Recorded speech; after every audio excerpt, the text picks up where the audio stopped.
Hey everyone, and welcome back to The Advisor. My name is Lisa Urbanski, co-host of the show. So, do you want to hear the behind the scenes story of what really happened when Taylor Swift's drop broke the internet and how it sparked a movement to reinvent how launches are done?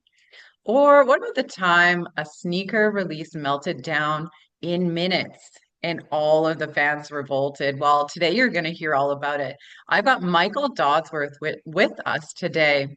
So he is the founder and CEO of Fanfare. He has spent 2 decades helping brands and artists navigate high-stake product launches and events, often witnessing the agony of midnight meltdowns, crashed servers, and bot-infested queues firsthand. My stomach is turning at the thought. Frustrated by these reoccurring nightmares, he founded Fanfare to tackle the problem from both sides, delivering fairness and transparency to fans and giving brands powerful tools to turn hype into lasting loyalty. So he speaks from the trenches, building tools for the chaos, not just commenting from the sidelines. He's here to help to dig into hype, loyalty, and what it really takes to earn fans in a world where attention is scarce and second chances are, well, even rarer than that. So I'm going to introduce him to you guys. Before I do, I want to thank Spreaker and iHeartRadio for your sponsorship. And to our fans, listeners, please do not forget to like and subscribe before you leave today. It's really nice to meet you, Michael. Yeah, it's nice to meet you. Thank you for having me. Yeah, of As you're going course. through the intro there, I can't help nod at my own intro. Yeah, I was seeing you in my peripheral, and I was like, right on, he's enjoying this. I'm doing him justice. I appreciate that. I appreciate that. Yeah, so where are you coming in from? So the accent doesn't give me away. I'm actually in LA right now. So from Oh, my various places that I've been over the last few years, found my way on these shores. So came through San Francisco and found myself in LA. And I think this is the perfect place to be building a company around hype and live events. We have a lot of both. So excited to be here. amazing. So let's talk about Taylor Swift. What really broke the internet when she dropped her product, or what was it she dropped? I don't even know. Tell us. Tell us. It was actually a pre-sale with Taylor Swift. She also broke Shopify as well, but that was a lesser Oh, known with her event. She Eras actually tour. Yes, yes, yes. Okay. absolutely, and this happens every time there's a highly coveted event, whether it's Oasis, trying to relive my childhood, teenage years, trying to get tickets for anything. We all go through that same painful process, right? We've all been there, 9 a.m. on a Monday morning, multiple tabs open, friends on the phone, everyone just open trying to get their tickets, and then painful things happen usually.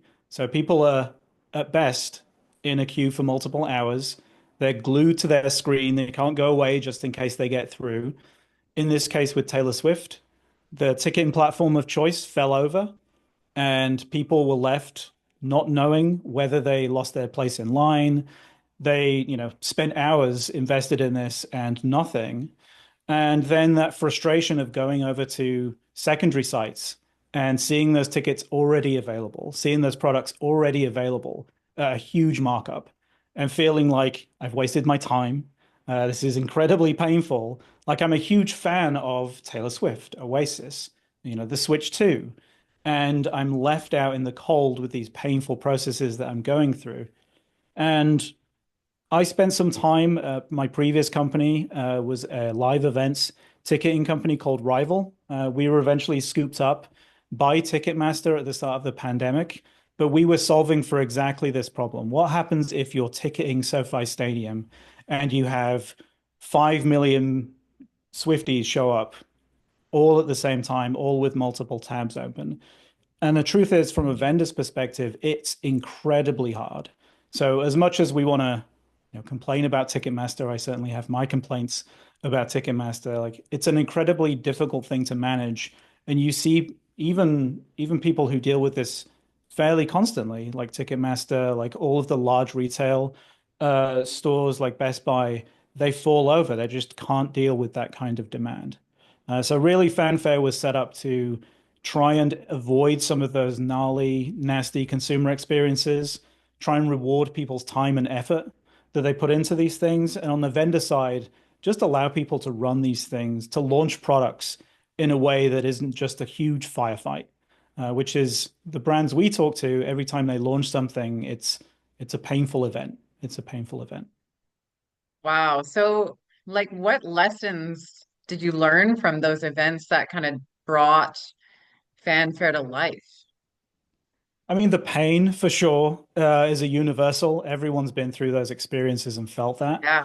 I think trying to address it from the vendor's perspective and trying to understand, like, how do you deal with all of these people showing up all at once? Like, what kind of things are people doing to try and work around the system? Bots, bad actors, scalpers, and those kind of characters. What are they really doing to try and get access to these things early and in a way that isn't, what you would expect from an event like this? So I think it was spending some time on the vendor side, but really it just came from that constant frustration. Like anytime something goes on sale like this, I know what's going to happen. We all know what's going to happen. Like the Switch 2 Yeah. is going to come out and it's gonna be pain. It's gonna be people waiting around at midnight for Best Buy to fall over and then Walmart to fall over and for a painful checkout experience. So that's really the learnings through Rival in particular that came to me wanting to solve this problem. I can totally relate to what you said about sitting there on my laptop with my finger on buy at like Yeah. 9:59 and it's 10, Uh-huh. the sale goes on at 10 a.m. and as soon as it hits 10, I hit that button and then it's like, oh, you have timed out or this has happened. And I'm like, what is going on? Like that's, I can feel the angst in my body just talking about that. Oh my God. Yeah, and I So think this is a crazy. really great model. There was a Dr. Squatch example in the last few weeks where they did a promotion and it was Sydney Sweeney's bath water mixed with soap was what they were What? selling. Oh my That's the, God. that's the correct answer. What? So they promoted this. They had Sydney Sweeney doing the tours and talking about this stuff. It went on sale, enormous amount of FOMO, immediate, their site fell over and they sold out within seconds. And then those soaps were going for £2,000 on eBay. So What? they created an enormous excitement around something, but they fell over and they weren't, it came with those problems. But it's a really good model to bring people in to your brand, to have some halo product that attracts people to the brand. And I think now more than ever, the use of influencers, the use of social media, these are people who have an audience, can Hmm. bring a lot of FOMO and hype to these types of events. And, people are finding products more and more on social media and engaging with brands more on social media. So we think it's a great model for brands to go after. Maybe bathwater isn't your thing, but maybe you can find the thing that is, and create something great. But, without good tooling, you're going to cause that frustration. And, any positive energy that you created beforehand quickly goes out of the window when people feel like the process isn't fair. Yeah, they give up immediately. So let's talk then about how are most brands missing out on the gold mine of the hit data hidden in product drops and what can they do differently to turn that into long-term loyalty? Yeah, I think these types of events, they're deliberately scarce. The product is deliberately scarce. So a good example, I think, is the Jordan 1 on sale that Nike had a couple of years ago, a Travis Scott launch, where they had over 3 million people show up for that launch. And they had 50,000 pairs of sneakers. So enormous number of people who show up who aren't successful at getting through. And that's really important information. Like you can reach those people. Maybe they were unsuccessful. Maybe they try 3 or 4 times to get those sneakers and they fail. Maybe you want to reach out to them to pull them into an exclusive drop. Maybe you want to move them forward in line. Maybe you want to reward them in some way for the time and effort they spent with the brand. Right now, people just that information just drops on the floor. People only learn about the 50,000 people who are successful. So I think there's a huge opportunity to reach people in that moment, Like you have an audience who are on your brand site or on some particular site. What do you want to learn from them? What do you want to offer them? What kind of information can you provide to them? And and also just what can you do with the information afterwards? You know, if I know that Lisa turns up and she's been unsuccessful a bunch of times, but she's in the market for these particular products, I can recommend certain things to try and pull you back into the brand. Yeah. And there's something about, having a limited amount of something that is bright and shiny to people. It Yeah, shows that not everyone's going to have it. You're going to be one of the 50,000, like you said, and it creates that curiosity. And then the FOMO kicks in when you don't get it. And then you're like, now what, right? That's a perfect opportunity for a brand to jump in and say, here's a solution. absolutely. And we see like Nike, people who are successful, they can build a community around it too. Like if if you're in that community and you see someone wearing that particular shoe, you know the pains that they went through to get it, right? You Yeah. you you know something that other Yeah. people don't, and I think that's also a huge factor. Like once you have that for your brand, it's incredibly powerful. Yeah. So you've been in the trenches of some of the most high stake launches in the industry. Tell us about some of those and what goes on behind the scenes. Yeah, I mean, we were working on at Rival. We were working with the Cromkeys, who own SoFi Stadium, who own a bunch of venues that have large volumes, and we were looking at ticketing live events, football games, the kinds of things that sell at SoFi Stadium, so the Taylor Swifts of the world. And I think it's interesting coming at the angle from the vendor's perspective and just trying to understand the kinds of things that people will do to try and circumvent or like even things like prospective selling where people will start selling things on the secondary market even when they don't own the tickets. That was a surprise to me that people would do that, and there's like regulatory things that you can do to try and stop that happening. So there's kind of loopholes that people exploit when you have that huge incentive for people. You know, when they can sell a ticket for 10x, 100x, the lens that people go to try and get those things is extraordinary. So, learning, I think, from some of the things that other vendors have seen, things that have caused sites to fall over and crash in the past. I come from an engineering background too, Mm. and I've worked at Salesforce, Optimizely. So these are places that have scale issues, and these things are huge technical undertakings. And if you're a smallish brand that has a huge audience, it's usually just too much. It's beyond the scope of what you can wrap your arms around. So that's really we're trying to help brands deal with these kind of events and use this kind of model more often. What a good problem to have, being a small brand with a large following and then having That's to right. bring someone like you in to help them out. Yeah, it's a good problem. I mean, we've definitely run into some brands that have, there's just a lot of negative sentiment that you can create when a drop goes badly. And like we want to minimize how many angry tweets a brand gets during those moments. We've certainly seen some really bad occurrences where like people almost, abandon the model completely because it goes so badly. So that's for sure what we want to avoid. Yeah, you bring up a really good point. Reviews are huge. Reviews and what people say about a brand. As soon as I go looking for an item, I go look for reviews on that item. And if Mhm. majority of them are negative, I'm not going to buy that item. So if a brand completely destroys a launch, they're bound to have mostly negative comments. One, people can be pretty brutal and they don't understand it, but the brand has created that hype and people are excited. So it's all kind of good publicity, but those negative reviews are gonna just crush them. Yeah, and you're creating a moment that's going to make people more anxious. Like you're making it more likely that people are going to have a strong negative reaction if something goes badly. Like Mm.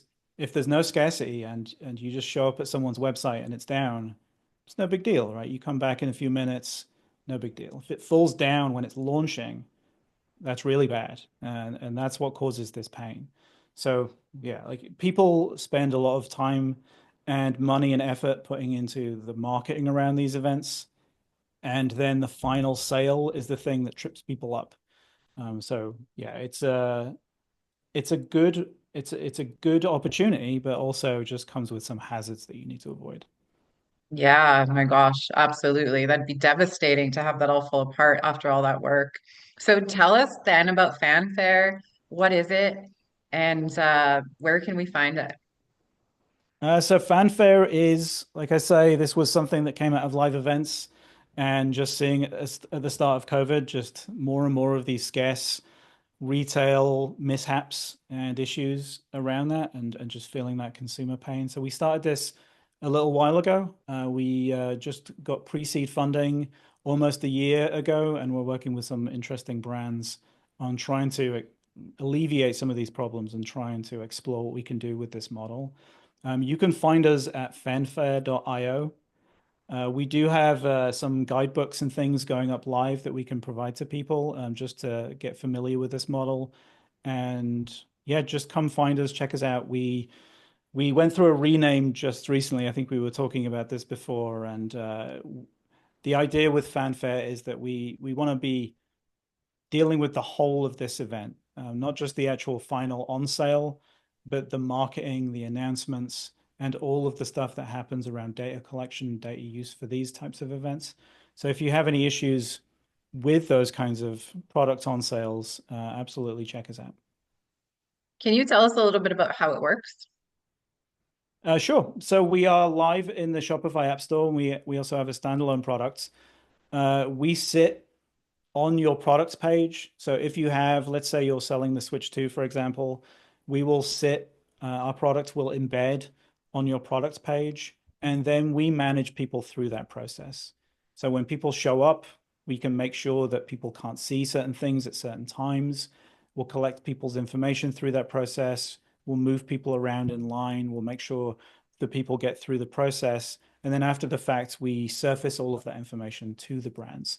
So all of those people that showed up that weren't successful, you could then go in, you can create a subsequent product launch just for those people. Mm, beautiful. Is there anything else you'd like the audience to know about Fanfare or yourself? You can tell us a little bit about yourself. My favorite topic. I think, it's right that people are frustrated, whenever they go to some site and it's during a launch event and it falls over. It's the right reaction to be frustrated. It should be something that's solved. But it is a really, really hard technical problem to get your arms around. And yeah, I do see a lot of frustration for these things. I think help is on the way. But yeah, if you're a brand that's looking to use this or is struggling using this kind of model, just absolutely check us out. There a specific moment that launched this in your brain? Did something specific happen? Where did the idea come from? Besides the chaos. Because I know you come from what's your background again? Yeah, it's an engineering background, so Right. So you have um, that kind of mental mindset of solving problems, perhaps. yeah, and solving issues of scale. I think that's Mm, when you have like five people do a thing online, it's a really simple thing to manage. It's just, technically easy to get something spun up and deal with that. When you're dealing with like millions of people showing up all at once, so many things just start to creak in that moment and start to fall apart. And it's unusual things, it's things you don't think of. It's usually just there's some bottleneck in the system you've not thought of, and that will cause the whole service to fall over.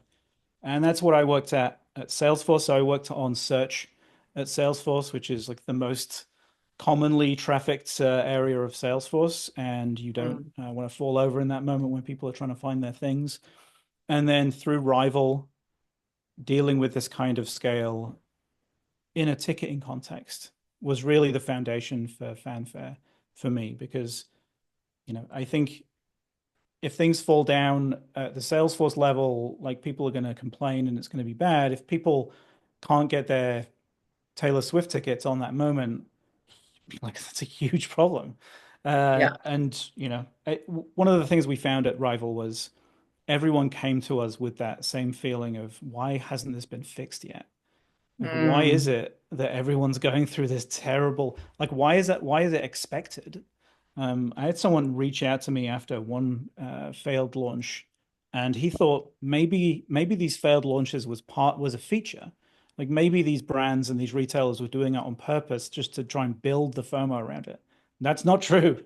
Like they I lost actually have sales for thought that sure. as well. Yeah, I Yeah. have.